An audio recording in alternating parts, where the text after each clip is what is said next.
Results from Day 6 of the 2023 Six Days San Juan, Argentina, where USA have taken the ISDE World Trophy win in style ahead of France and Great Britain. Sweden's juniors took a tough blow in the final test and USA's double up with women's win. One more day, that's all. It doesn't sound much, and it isn't, but that final hurdle to cross the finish line can be monumental.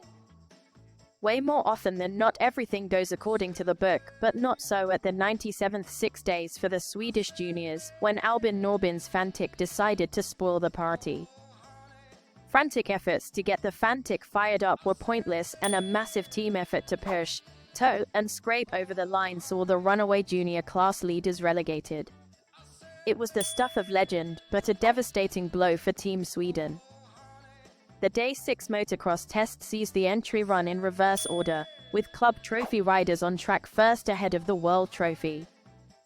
With nearly 40 riders in the World Trophy race that concluded the 6 days show, not separated into E1, E2, and E3 classes this year due to numbers, one story of the racing was the dust.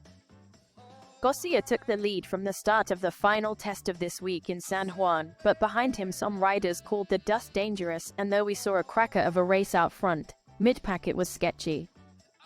Dante Oliveira was looking determined and at home on a track which could easily have been in a WRCS race.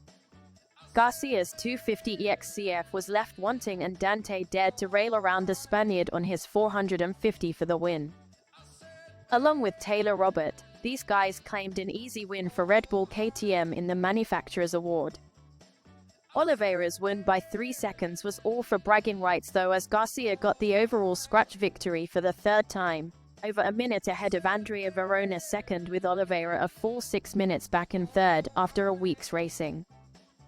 Despite a crash, Taylor Robert came home to complete the USA team's all-conquering World Trophy week, and his career, in fact, what a way to go. This is the USA's third win, and their most dominant, with all 4 riders inside the top 10 overall.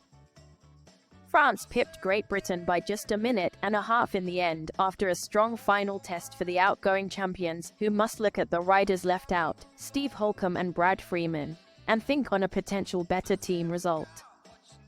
Now then, the juniors.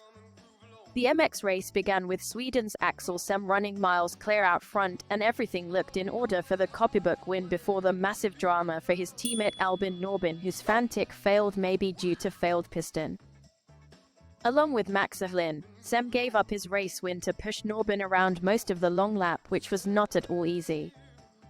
After looking like they were heading for an easy win all week, a mechanical in the final test was a tough pill to swallow, and they ended up third, but declined to take to the podium. France didn't know where to look as their rivals pushed home on track, and the news was a while coming as times were checked. But with the scores in, Thibaut Girardin, Antoine Alex, and Leo Jouyon inherited the Junior World Trophy with a margin of over 5 minutes.